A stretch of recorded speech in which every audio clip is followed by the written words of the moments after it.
नमस्कार दोस्तों, स्वागत है आपके स्टडी फॉर सिविल सर्विसेज में। यूपीपीएससी का 2023 का पीसीएस का ऑफिशियल डिटेल्ड वाला नोटिफिकेशन आ चुका है। इस वाले नोटिफिकेशन को पूरे इस वीडियो में दिखाएंगे, सब कुछ पूरा डिटेल्ड डिस्कशन करेंगे, एक एक चीज बताएंगे नोटिफिकेशन की। उससे पहले कुछ मोस्ट इंपॉर्टेंट चीजें जो आपको नोटिफिकेशन में बताई गई हैं याद रखने की जरूरत है। फॉर्म भरने से पहले ये वीडियो जरूर देख लीजिएगा। पूरी चीजें मैं बता रहा हूं, एक बार आप पूरा सुन लीजिए, सारी चीजें डिटेल बता रहा हूं। कोई समस्या हो तुरंत वीडियो में कमेंट करके पूछ लीजिए, ठीक है। सबसे पहली बात तो भैया, सबसे बड़ी खबर है कि आप लोग के सहयोग से आप लोगों ने अपना ऑप्शनल हटा दिया। भाई आप लोग की मर्जी, आप लोगों ने हटाया है। दूसरी चीज ये, फॉर्म फिलअप की डेट 3 मार्च से ऑनलाइन चालू हो रहा है, 3 अप्रैल तक भरा जाएगा। एक चीज और ध्यान रखिएगा कि 3 अप्रैल तक ही आपकी एजुकेशन क्वालिफिकेशन यानी कि ग्रेजुएट आप हो चुके हो, डिग्री हाथ में हो। पहली चीज ध्यान रखिएगा। ओटीआर मैंडेटरी है सारे एग्जाम्स के लिए जो 1 अप्रैल 2023 के बाद होंगे। तो भैया ओटीआर भरे बिना नहीं भर सकते हो। एक ही टाइम मॉडिफिकेशन का मिलेगा इस बार, और बहुत सारी जो इंपॉर्टेंट डिटेल है वो आप नहीं कर पाएंगे। बेटर है कि भाई गलत हो जाए चीजें तो आप फिर से जो है फॉर्म सबमिट कर दीजिए। जो आप लास्ट में सबमिट करेंगे वही माना जाएगा। 173 पोस्ट हैं, शायद बढ़ सकती हैं, नोटिफिकेशन में लिखा हुआ है। एजुकेशनल क्वालिफिकेशन ग्रेजुएशन यानी कि आप 3 अप्रैल 2023 तक होनी चाहिए। ध्यान रखिएगा। एज काउंटिंग, आयु की गणना आपकी होगी 1 जुलाई 2023 से। हर बार यूपीपीएससी में ही होता है। 1 जुलाई 2023 को आप 21 से ऊपर होने चाहिए और 40 से नीचे होने चाहिए जनरल के लिए। बाकी SC/ST का जो रिजर्वेशन रहता है 5 साल का, दिव्यांग का जो है 15 साल का, वो रहेगा। पैटर्न वही रहेगा। पैटर्न ये है कि भाई सबसे पहला एग्जाम होगा प्रीलिम्स, ठीक है। उसमें 2 पेपर होंगे, एक जीएस का होगा जिसके बेसिस पे कट ऑफ निकलेगा। 150 क्वेश्चन आएंगे जीएस में, 200 नंबर का पेपर होगा, 1/3 निगेटिव मार्किंग। दूसरा पेपर होगा प्रीलिम्स में सीसेट का, 100 क्वेश्चन होंगे, 200 नंबर का होगा। सिर्फ आपको 1/3 नंबर लाने हैं, 33% क्वालिफाइंग है बस। कट ऑफ जीएस के बेसिस पे होगा। प्रीलिम्स एलिमिनेशन स्टेज है, इसके बाद आप सेकंड स्टेज पे जाएंगे मेंस।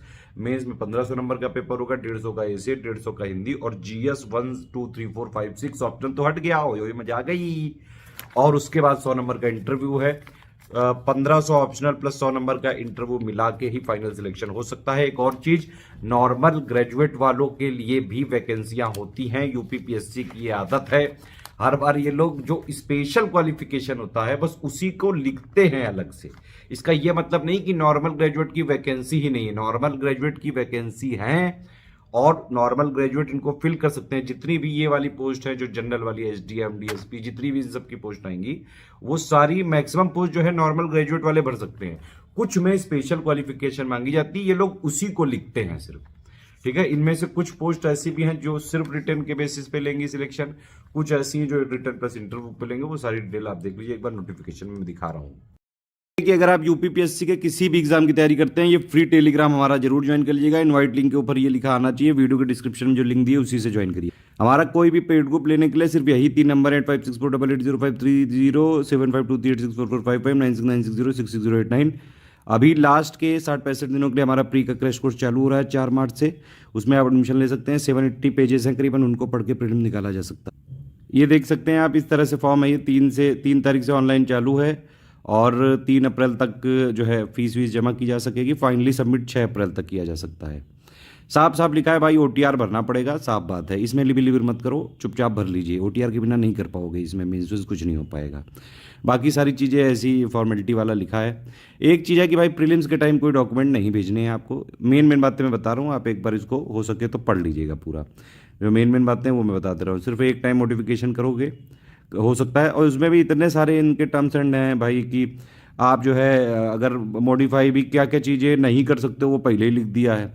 परीक्षा का नाम, भर्ती का प्रकार, registration, mobile number, email ID, Aadhaar number, कुछ ये सब नहीं आप कर सकते हो। बाकी इसके अलावा जो चीज़ें हैं वो कर सकते हो, वो भी एक टाइम मॉडिफिकेशन है। सिंपल बात है कि भाई गलत हो जाए दोबारा भर लो। फीस ज़्यादा होती नहीं इनकी, 100-150 रुपये फीस होती है, तो आप इसको भर सकते हैं तुरंत, ये बात है। और जितने भी फॉर्म आप भरेंगे जो लास्ट सबमिट होगा वही माना जाएगा। लास्ट वाला ठीक से करिएगा, बस ये एक चीज़ है। 173 वैकेंसी हैं, घट बढ़ सकती, घटेंगी तो खैर कभी नहीं है। इतना बची क्या है जो घटा लोगे, बढ़ेंगी ही। कितनी बढ़ेंगी ये सब समय बताएगा। बाकी आरक्षण वैसे ही रहेगा। एक ये वाली चीज़ लिखी है दिव्यांगों के लिए, इनको ध्यान से ज़रा पढ़ लीजिएगा, ठीक है। बहुत इंपॉर्टेंट चीज़ है, इसको ज़रूर एक बार पढ़ लीजिए। उसके अलावा ये शैक्षिक अर्हता, इसी में सब लोग जो है लगातार पूछ रहे हैं भाई पहली बात तो ये कि ये देखिए, आवेदन प्राप्त स्वीकार करने की अंतिम तिथि यानी कि 3 अप्रैल 2023 तक अभ्यर्थियों को भारत में विधि द्वारा स्थापित किसी मान्यता प्राप्त विश्वविद्यालय से ही स्नातक की उपाधि अवश्य धारित करनी चाहिए। मतलब आप नॉर्मल ग्रेजुएट जो होंगे वो 3 अप्रैल 2023 को होने चाहिए। ठीक है, ये है मेन बात। नहीं हो पा रहे हैं तो ना भरिएगा, क्योंकि नहीं मानेंगे वो, सिंपल बात है ये। अब देखिए, इसमें नॉर्मल ग्रेजुएट के पोस्ट हैं, लेकिन वो लिखे नहीं जाते हैं, यूपीपीएससी की आदत है। अब भाई यूपीपीएससी कमीशन से बोलिए कि ये भी लिख दिया करिए कि नॉर्मल ग्रेजुएट वाले लोग भी अलाउड हैं, अदरवाइज लोगों में कन्फ्यूजन जाता है। अब ये जो पद हैं कुछ ऐसे जिसमें रिटन प्लस इंटरव्यू भी होगा। ये वाले 3-4 पद हैं, 3 पद हैं ये सिर्फ ऐसे पद हैं जिनमें सिर्फ और सिर्फ रिटन होगा टेस्ट। ठीक है, विधि अधिकारी, प्राविधिक सहायक और ये भूतत्व और भूभौतिकी कर निर्धारण अधिकारी, टैक्स असेसमेंट जो ऑफिसर होता है। बाकी डीएसपी और उन सब जिला कमांडेंट के लिए ये सब वो लिखी हुई हैं, मेडिकल किस तरह से जो है क्या क्या चाहिए रिक्वायरमेंट्स, वो सारी चीज़ें एक बार आप पढ़ सकते हैं। आयु की सीमा, आयु की जनगणना, मतलब सॉरी, आयु की गणना, जनगणना नहीं, आयु की गणना होगी 1 जुलाई 2023 से। 1 जुलाई 2023 को आप 21 पूरी कर लिए हों, लेकिन 40 ना पूरी किए हों, सिंपल बात ये है। ठीक है, बाकी जो उत्तर प्रदेश के SC ST OBC उन सब में 5 साल तक मिलता ही है, और भी कई सारी कैटेगरी हैं। जो दिव्यांग जन है उनको 15 साल तक का यहाँ पे एज रिजर्वेशन मिल जाता है। बाकी जो सैनिक हैं उनके लिए भी यहाँ पे लिखा हुआ है कि आपात कमीशन प्राप्त अधिकारी और अल्पकालिक परमिशन जितने भी हैं, ये तो अधिकतम आयु में सेना में की गई सेवा दी और 3 वर्ष के बराबर छूट अनुमन्य होगी।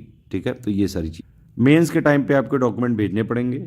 और इसमें सीधा सीधा लिखा है भाई उत्तर प्रदेश ने कि लोक सेवा आयोग ने कि कोई भी झूठ मत करिएगा, हक दे दिए जाओगे, सिंपल बात है। जो चीज़ें हैं सत्य भरनी है, ज़बरदस्ती लिबी भी ना करो। जितना भी मतलब जो है जैसा है वैसे ही बताओ आयोग को, सिंपल बात ये है। ठीक है, और एक चीज़ ये भी देख लिया, आवेदन पत्र जमा करने की अंतिम तिथि तक भूतपूर्व सैनिकों को सैन्य सेवा से अवमुक्त होना आवश्यक है, ध्यान रखिएगा। अब ये पिछली बार कई कॉपी पेस्ट सब कर दिए हैं, तो ये अभी वैकल्पिक विषय इसमें लिखा रह गया। खैर, आयोग के लोगों को देखना चाहिए थोड़ा इसमें। ये देखो, प्रीलिम्स में 15 गुना लोग सफल होंगे, मतलब जितना भी पोस्ट है उनके 15 गुना लोग जाएंगे मेंस में, और मेंस से फिर इंटरव्यू जाएंगे 3 गुना लोग, मतलब जितनी पोस्ट है उतना इंटू 3। अभी तो 173 ही हैं, तो इसके हिसाब से तो बहुत कम जाएंगे। बाकी आगे बढ़ने की उम्मीद है, उसमें देखेंगे। देखिए, प्रीलिम्स से पहले जितने पद होते हैं, बढ़ना चाहें तो बढ़ सकते हैं, ये होता है रूल हर बार का। ठीक है, 1/3 नेगेटिव मार्किंग रहेगी। इसके अलावा बाकी जो पेपर्स होते हैं मेंस वेंस के, उसमें यहाँ पे आप देख सकते हैं SC ST के लिए मिनिमम 35 क्वालिफाइंग मार्क्स लाने हैं, मतलब ये मिनिमम एफिशिएंसी स्टैंडर्ड है ये। प्री और मेंस के लिए नहीं बात हो रही है यहाँ पे, बाकी चीज़ों के लिए हो रही है। प्री का कट ऑफ तो वैसे भी 50% के आसपास जाता है। तो ये है मतलब जो ये SC ST के कैंडिडेट्स हैं जितने भी, उनको 35% और बाकी जो अन्य श्रेणी के 40%। ये हर बार का रूल है, इसमें कोई बड़ी बात नहीं है। सामान्य हिंदी के लिए जो भी न्यूनतम मतलब एक मिनिमम मार्क्स आयोग करता है वो लाने पड़ेंगे, सिंपल बात ये है। ठीक है, बाकी CSET जो है वो क्वालिफाइंग ही रहेगा। ये अरे फर्जी वाला करोगे तो कोट दिए जाओगे, सिंपली है ये भाई। आयोग से ज़्यादा लिबर मत करना, डिबार कर देगा, एग्जाम में नहीं देने देगा, भगा देगा लात मार के। और एक और चीज़ है कि भाई आयोग अभ्यर्थियों को उनकी पात्रता या एलिजिबिलिटी के संबंध में कोई परामर्श नहीं देते हैं, इसीलिए भाई विज्ञापन को ध्यान से पढ़ लीजिए, सारी चीज़ें संतुष्ट हों तभी आप जो है भरिए। ये है आयोग, मतलब अपना हर जगह सेफ गेम खेलता है। इवन आपने देखिए पैटर्न तो चेंज करवा दिया आप लोगों ने, लेकिन अभी पेपर 5 और 6 में क्या है वो तो अभी तक पता नहीं है। ये देखो लिखा हुआ है भाई, पूरा आप लोग की मेहनत से टेबल बनी है। ये प्रीलिम्स है, ऑब्जेक्टिव, मेंस है, ये इसमें पूरा लिखना पड़ेगा। ये है पर्सनालिटी का टेस्ट। बाकी जो रूल रेगुलेशन है सेम टू सेम है, वही जो पिछली बार थे, मैंने बताई दी आपको। GS के बेसिस पे यहाँ पे कट ऑफ बनेगा। और ये जो टेबल है भाई साहब और बहनी जी, इसके लिए बहुत पापड़ बेलने पड़े हैं, समझ तो गए हो यो। खैर, ऑप्शनल हट गया है, खुशी मचाओ, जश्न मनाओ, पोस्ट कमाई है, उसका दुख दर्द भी रहेगा। हालांकि बाकी सिलेबस में कोई चेंज नहीं है। सिलेबस प्री का बिल्कुल सेम है, GS और CSET का सब कुछ। मेंस में भी जो आपका एशिया पेपर है और जो हिंदी वाला है सेम है। इवन GS 1 2 3 4 का भी सेम है, ये लिखा हुआ है पॉइंट। आयोग वाले सर जी अभी तक जो है सिलेबस ही नहीं बना पाए हैं भाई, क्या करा जाए। देखिए 1 2 3 4 के संदर्भ में पाठ्यक्रम यथावत रहेगा, उत्तर प्रदेश से संबंधित विषयों को छोड़कर। मतलब ये मुझे लग रहा है 1 2 3 4 में से जो 1, 2, 3 वाला पेपर है उसमें यूपी स्पेशल के जो पॉइंट है उनको हटा दिया जाएगा यहाँ से और उनका अलग से पेपर लिया जाएगा। यही यहाँ पे समझ में आ रहा है। बाकी ये भाई सिलेबस जल्द देंगे तो हम आपको बताएंगे पूरा डिकोड करके। तब तक प्री पे फोकस करो, प्री निकालना बहुत टफ है इस बार, ये ध्यान रखना।